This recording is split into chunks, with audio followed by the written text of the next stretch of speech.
व्यवहार और सदन का वातावरण निरंतर सकारात्मक कैसे बना रहे, सदन की प्रोडक्टिविटी कैसे बढ़े, इसके लिए इस कॉन्फ्रेंस से निकले ठोस सुझाव बहुत मददगार होंगे।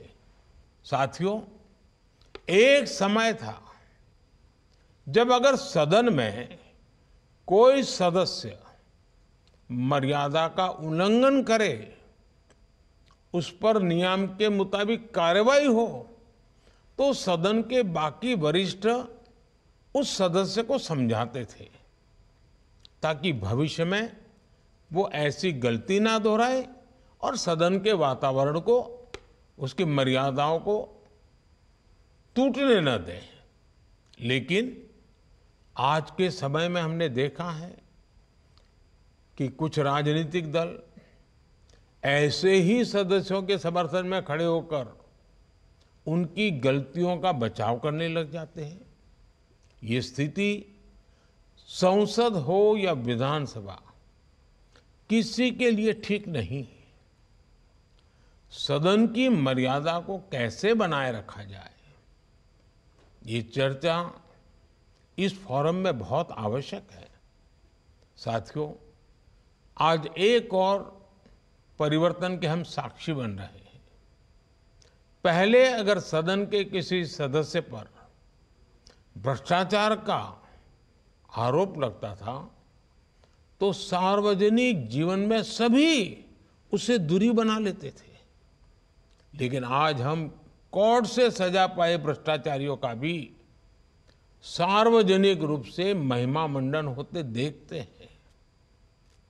ये कार्यपालिका का अपमान है, ये न्यायपालिका का अपमान है, ये भारत के महान संविधान का भी अपमान है।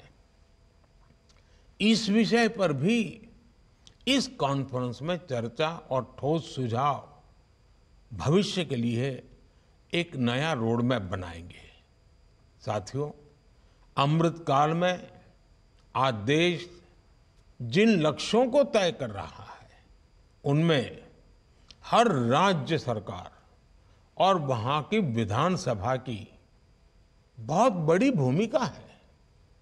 भारत की प्रगति तभी होगी जब हमारे राज्यों की प्रगति होगी, और राज्यों की प्रगति तब होगी जब इनकी विधायिका और कार्यपालिका साथ मिलकर अपने विकास का लक्ष्य निर्धारित करेंगे।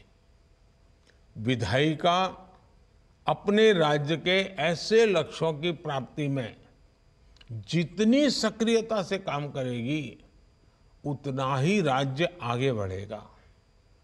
इसलिए समितियों के सशक्तिकरण का विषय आपके राज्य की आर्थिक प्रगति के लिए भी अहम है। साथियों, एक प्रमुख विषय गैर जरूरी कानूनों के अंत का भी है। पिछले 10 वर्षों में केंद्र सरकार ने करीब करीब 2000 से ज्यादा ऐसे कानून खत्म किए हैं जो हमारी व्यवस्था का नुकसान कर रहे थे। कुछ तो बिल्कुल कालबाह्य हो गए थे, एक प्रकार से बोझ बने हुए थे।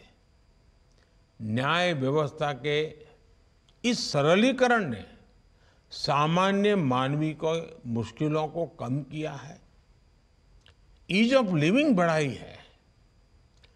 पीठासीन अधिकारियों के रूप में अगर आप ऐसे कानूनों का अध्ययन करवाएं, उसकी सूची बनाएं और अपनी अपनी सरकारों के ध्यान आकर्षित करें, कुछ जागरूक विधायकों का ध्यान आकर्षित करें, तो हो सकता है कि बढ़ चढ़ करके काम करने के लिए सब आगे आएंगे।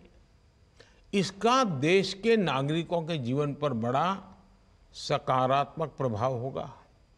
साथियों, आप जानते हैं कि पिछले वर्ष ही संसद ने नारी शक्ति वंदन अधिनियम को मंजूरी दी है। इस कॉन्फ्रेंस में ऐसे सुझावों पर भी चर्चा होनी चाहिए जिनसे नारी सशक्तिकरण के प्रयास और बढ़ें, उनका प्रतिनिधित्व और बढ़े। भारत जैसे युवा देश में आपको समितियों में